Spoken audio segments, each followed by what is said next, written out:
चारों ओर गहराती नमी, समुद्र की डरावनी लहरें और उनके बीच खड़ी एक विशाल काली बिल्डिंग, सेलुलर जेल। इसे लोग काला पानी कहते थे। जस्टिस वहां नहीं था, न ह्यूमैनिटी, सिर्फ चेन्स, स्क्रीम्स और क्रूअल्टी का साम्राज्य।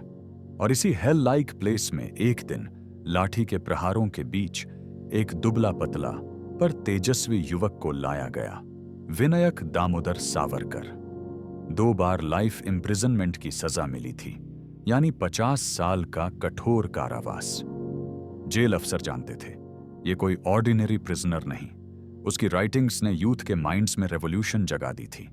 उसके शब्दों से साम्राज्य हिलते हैं। अगर ये कलम फिर चली तो हिंदुस्तान की जमीन बगावत से जल उठेगी। उन्हें जोता गया ऑयल मिल में, एक बैल की तरह। दिन भर गर्म लोहे की छड़ पर तेल निकालना, कभी भूखे पेट, कभी खून से सने हाथों से। अंडमान की सेलुलर जेल में जब ब्रिटिश जेलर ने वीर सावरकर से कहा, तुम्हें न पेपर मिलेगा, न इंक, न कोई बुक, जो कुछ भी था वो अब खत्म, अब तुम अकेले हो, तो सावरकर सिर्फ मुस्कुराए। उन्होंने साबित किया कि जब विचार भीतर हों तो बाहर की जंजीरें बेअसर हो जाती हैं। वो अपनी डार्क सॉलिटरी सेल की वॉल्स को देखने लगे और वहीं शुरू हुआ एक silent revolution. Nails, stones, rusted iron सब बन गए उनकी राइटिंग टूल्स। वॉल्स बन गईं पेजेस और उन पर उकेरे गए हजारों वर्सेस, पोएम्स, हिस्टोरिकल लेसन्स और फ्रीडम ड्रीम्स।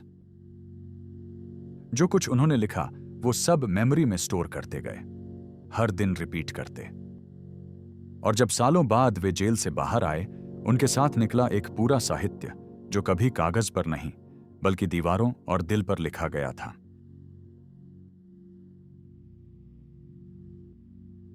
नमस्ते दोस्तों, स्वागत है आपका हमारे चैनल पर। आज हम बात करेंगे एक ऐसे महान फ्रीडम फाइटर की जिनका नाम हिस्ट्री के पेजेस में स्वर्णिम अक्षरों में लिखा है, लेकिन फिर भी उन्हें वह रिस्पेक्ट नहीं मिला जिसके वे हकदार थे। वे थे वीर विनायक दामोदर सावरकर, हिंदुत्व के जनक, एक रेवोल्यूशनरी, पोएट, राइटर और सोशल रिफॉर्मर, जिन्हें हम प्यार से वीर सावरकर कहते हैं। लेकिन उनकी कहानी सिर्फ वीरता की नहीं बल्कि कंट्रोवर्सीज और कॉन्स्पिरेसीज से भी भरी है। क्या सच है, क्या झूठ? आइए इस वीडियो में हम आपको ले चलते हैं सावरकर की लाइफ और उनसे जुड़े षड्यंत्रों की सच्चाई तक।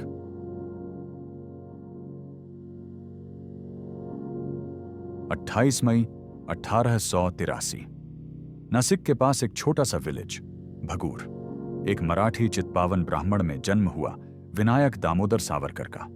उनके पिता दामोदर पंत और माता राधाबाई ने अपने 4 बच्चों गणेश, विनायक, नारायण और बहन मैनाबाई को पेट्रियटिज्म का पाठ पढ़ाया। लेकिन जब विनायक सिर्फ 9 साल के थे तब प्लेग ने उनके पेरेंट्स को छीन लिया। फिर भी बड़े भाई गणेश ने उन्हें संभाला और उनके दिल में देश के लिए कुछ करने की आग जलाई। 12 साल की छोटी उम्र में सावरकर के रिबेलियस एटीट्यूड की पहले झलक देखने को मिली जब अपने ही गांव में हिंदू मुस्लिम रायट्स के दौरान घायल हुए हिंदुओं का लीडरशिप सावरकर ने किया। इसी इंसिडेंट के बाद से गांव के लोगों ने उन्हें वीर सावरकर के नाम से बुलाना शुरू कर दिया। सावरकर अपने लाइफ में सबसे ज्यादा प्रभावित बाल गंगाधर तिलक और अपने बड़े भाई गणेश दामोदर सावरकर से थे। सावरकर तिलक को अपना गुरु मानने लगे और उनके द्वारा शुरू किया गया गणेश उत्सव का आयोजन अपनी स्कूल और विलेज में करने लगे। स्कूल में स्टडीज के साथ साथ वो मित्र मेला नामक ऑर्गेनाइजेशन बनाकर युवाओं को जोड़ने लगे। ये ऑर्गेनाइजेशन बाद में अभिनव भारत सोसाइटी बना, जिसका एम था ब्रिटिश को इंडिया से भगाना। 1906 में सावरकर लंदन पहुंचे लॉ की पढ़ाई के लिए। इंडिया हाउस में रहते हुए उन्होंने फ्री इंडिया सोसाइटी बनाई। उनकी book the Indian war of independence 1857 ने ब्रिटिश की नींद उड़ा दी। इस बुक में उन्होंने 1857 की रेवोल्यूशन को इंडिया का पहला स्वतंत्रता संग्राम बताया। ब्रिटिश ने इसे बैन कर दिया, लेकिन इसकी कॉपीज दुनिया भर में फैल गईं। सावरकर की रेवोल्यूशनरी एक्टिविटीज अंग्रेजों से छुपी नहीं रहीं। 1910 में उन्हें नासिक कलेक्टर जैक्सन की मर्डर के लिए कंस्पिरेसी रचने के आरोप में अरेस्ट किया गया। लेकिन सावरकर ने हार नहीं मानी। जब उन्हें शिप से इंडिया लाया जा रहा था, तब मार्सेले में वो शिप से कूद पड़े। फ्रांस की लैंड पर पहुंचे, लेकिन ब्रिटिश ने उन्हें फिर पकड़ लिया। ये इंसिडेंट इंटरनेशनल लॉ में डिस्कशन का सब्जेक्ट बनी। 1911 में सावरकर को 2 लाइफ इम्प्रिजनमेंट्स की सजा सुनाई गई, 50 साल की पनिशमेंट। उन्हें भेजा गया अंडमान की सेलुलर जेल, जिसे दुनिया काला पानी के नाम से जानती है। वहां की इनह्यूमन टॉर्चर्स किसी वीक पर्सन को तोड़ सकती थी, लेकिन सावरकर ने हार नहीं मानी। जेल की वॉल्स पर बिना पेपर पेन के उन्होंने पोएम्स लिखी। उनकी किताब माझी जन्मठेप में काला पानी की वो कहानी दर्ज है। सावरकर ने 1924 में काफी स्ट्रगल के बाद जेल से रिलीज पाई। बाद में ब्रिटिश गवर्नमेंट ने उन्हें 1937 तक रत्नागिरी में हाउस अरेस्ट रखा। सावरकर ने न केवल पॉलिटिक्स में कंट्रीब्यूशन दिया, बल्कि फ्रीडम स्ट्रगल में अपने कलम का भी इंपैक्टफुल यूज किया। उन्होंने 1909 में the Indian war of independence 1857 नामक बुक लिखी, जो उस टाइम के रेवोल्यूशनरीज के लिए एक ग्रंथ बन गई। सावरकर पहले पर्सन थे जिन्होंने 1857 के रिबेलियन को इंडिया का फर्स्ट फ्रीडम स्ट्रगल बताया। वहीं ब्रिटिश एम्पायर इसे दुनिया के सामने सिर्फ एक म्यूटिनी के रूप में प्रेजेंट करता था। यहीं रत्नागिरी में हाउस अरेस्ट के दौरान उन्होंने 1922 में सावरकर ने Hindutva who is a Hindu लिखा। उन्होंने हिंदुत्व को एक सांस्कृतिक और राष्ट्रीय पहचान के रूप में परिभाषित किया। उनके लिए हिंदू वो है जो भारत को अपनी पितृभूमि और पवित्र भूमि मानता है। ये आइडिया बाद में राष्ट्रीय स्वयंसेवक संघ (आरएसएस) जैसे ऑर्गेनाइजेशंस की फाउंडेशन बना। सावरकर का हिंदुत्व सिर्फ रिलीजन नहीं, बल्कि इंडिया की कल्चरल यूनिटी का सिंबल था।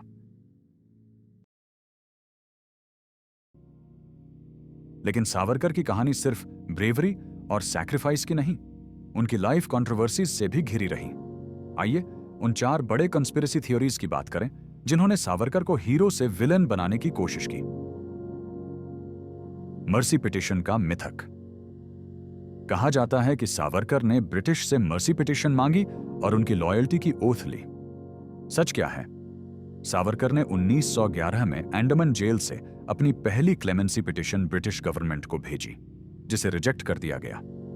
1913 में उन्होंने दूसरी पिटिशन डायरेक्टली रेजिनाल्ड क्रैडक को दी, जिसमें लिखा था कि वह अब वायलेंस सपोर्ट नहीं करते और ब्रिटिश गवर्नमेंट को सर्व करने को तैयार हैं, पर इसे भी डिनाई कर दिया गया।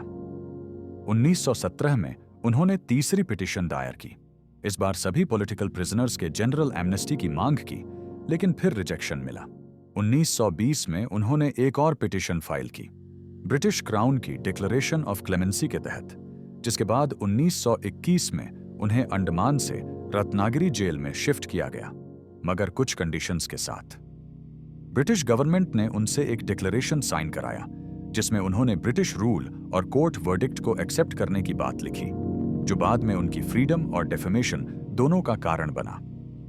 काला पानी की हार्श कंडीशंस ने उन्हें मजबूर किया, जहां 6 महीने तक सॉलिटरी कन्फाइनमेंट और इनह्यूमन टॉर्चर आम थे। सावरकर को कानून की जानकारी थी, इसलिए उन्होंने जेल में इलेक्ट्रिफाइड प्रिजनर्स मूवमेंट शुरू किया और सेल्यूलर जेल में एक लाइब्रेरी स्थापित की, जिसे आज मर्सी पिटिशन कहा जाता है। वह उनका लीगल राइट था। उन्होंने न सिर्फ जेल की यातनाओं का सामना किया, बल्कि अपनी कॉन्फिस्केटेड प्रॉपर्टी के कारण वाइफ यमुना देवी की स्ट्रगल्स को लेकर भी चिंतित थे। हिस्टोरियंस का मानना है कि सावरकर ने अपनी क्लेमेंसी पिटिशंस इसलिए दायर की क्योंकि वह जानते थे कि 50 साल जेल में रहकर वो देश के लिए कुछ हासिल नहीं कर पाएंगे, इसलिए किसी भी तरह बाहर निकलना चाहते थे। गांधी हत्या साजिश। सबसे बड़ा आरोप सावरकर का गांधी जी की हत्या में शामिल होना। 1948 में जब नाथूराम गोडसे ने गांधी जी की हत्या की, तो सावरकर को सह षड्यंत्रकारी के रूप में अरेस्ट किया गया, लेकिन कोर्ट ने उन्हें बरी कर दिया क्योंकि कोई एविडेंस नहीं था। कपूर कमीशन 1966 ने भी कहा कि गोडसे और सावरकर के बीच कोई डायरेक्ट कनेक्शन प्रूव नहीं हुआ। फिर भी इन आरोपों का समय समय पर उठना जारी रहा है और वे अक्सर राजनीतिक एवं वैचारिक चर्चाओं के केंद्र में रहे हैं। यह स्थिति दर्शाती है कि इतिहास की घटनाओं को लोग अपने अपने नजरिए से देख सकते हैं। हिंदुत्व और कम्युनलिज्म। कहा जाता है कि सावरकर का हिंदुत्व कम्युनल था और एंटी मुस्लिम था, लेकिन सच्चाई यह है कि सावरकर ने हिंदू मुस्लिम यूनिटी की एडवोकेसी की थी। उनकी बुक हिंदुत्व में वो कहते हैं कि इंडिया की कल्चरल आइडेंटिटी सभी रिलीजन्स को कनेक्ट करती है। वो अखंड भारत के सपोर्टर थे और कास्ट डिस्क्रिमिनेशन जैसी ईविल प्रैक्टिसेस के अगेंस्ट लड़े। Supporting the British. कुछ लोग कहते हैं कि सावरकर ने जेल से बाहर आने के बाद ब्रिटिश का सपोर्ट किया, लेकिन रिकॉर्ड्स बताते हैं कि 1937 में रिलीज के बाद सावरकर ने हिंदू महासभा के प्रेसिडेंट के रूप में हिंदुओं को ऑर्गेनाइज किया और ब्रिटिश के अगेंस्ट मिलिटराइजेशन की बात की। उनकी हेल्थ खराब होने के बावजूद वो क्विट इंडिया मूवमेंट के टाइम हिंदुओं को एकजुट करने में लगे रहे। Social reformer Savarkar against caste and untouchability. Savarkar सिर्फ फ्रीडम फाइटर नहीं थे, बल्कि सोशल रेवोल्यूशन के भी लीडर थे। रत्नागिरी में हाउस अरेस्ट के दौरान उन्होंने देखा कि सोसाइटी कास्ट बेस्ड डिविजन से भरी है, डिस्क्रिमिनेशन, अनटचेबिलिटी और इनइक्वालिटी। उन्होंने इसका विरोध किया। पतित पावन मंदिर की स्थापना की, जहां सभी कास्ट्स के लोग एक साथ पूजा कर सकते थे, जो उस समय की सोच के खिलाफ एक बड़ा स्टेप था। उन्होंने कहा, जिस राष्ट्र में अपने ही भाई छोटे बड़े माने जाएं, वो कभी स्वतंत्र नहीं हो सकता। उनका मानना था कि अगर भारत को आजाद होना है तो पहले समाज को एक होना पड़ेगा। Supporting Hindi as national language. Veer Savarkar ने पूरे देश में यूनिटी लाने के लिए हिंदी को नेशनल लैंग्वेज बनाने का सपोर्ट किया। वो मानते थे कि one nation one language policy से लोगों के बीच की डिस्टेंस कम होगी और नेशनलिज्म की फीलिंग स्ट्रांग होगी। उन्होंने हिंदुत्व को कल्चरल और नेशनल यूनिटी की डेफिनेशन दी, जिसमें हर भारतीय चाहे किसी धर्म का हो, भारत की भूमि को अपनी मां माने। Veer Savarkar, a scientific nationalist. बहुत कम लोग जानते हैं कि सावरकर रिलीजियस सुपरस्टिशंस के विरोधी थे। वो साइंस, लॉजिक और मॉडर्न थिंकिंग के सपोर्टर थे। उन्होंने काऊ वर्शिप को एग्रीकल्चर और इकोनॉमी से जोड़ा और काऊ को देवी नहीं बल्कि देश की आर्थिक संपत्ति बताया। एक बार उन्होंने कहा, ईश्वर को विज्ञान से डर नहीं लगता, पर अज्ञानियों को जरूर लगता है। उन्होंने युवाओं को कहा, धर्म से पहले ज्ञान और कर्म से पहले विज्ञान को समझो। 1966 में 26 फरवरी को सावरकर ने अपनी इच्छा से भोजन और पानी त्याग दिया। उन्होंने कहा, जब मैं समाज के लिए उपयोगी नहीं रहूंगा तो जीने का कोई मतलब नहीं। उनकी मृत्यु के बाद उनकी विरासत को दबाने की कोशिश हुई, लेकिन आज पोर्ट ब्लेयर का हवाई अड्डा वीर सावरकर इंटरनेशनल एयरपोर्ट के नाम से जाना जाता है। उनकी किताबें, उनके विचार और उनकी क्रांति की कहानी आज भी हमें प्रेरित करती हैं। वीर सावरकर एक इंसान थे, न हीरो न विलेन। वो एक देशभक्त थे जिन्होंने अपनी जिंदगी भारत मां को समर्पित कर दी। उनसे जुड़े षड्यंत्र सिद्धांतों का कोई ठोस सबूत नहीं है। उनकी कहानी हमें सिखाती है कि सच को समझने के लिए इतिहास को गहराई से पढ़ना जरूरी है। तो दोस्तों, आपको वीर सावरकर की यह कहानी कैसी लगी? क्या आप मानते हैं कि वो अनसुने नायक थे? कमेंट में बताएं और इस वीडियो को लाइक, शेयर और सब्सक्राइब करना ना भूलें। जय हिंद।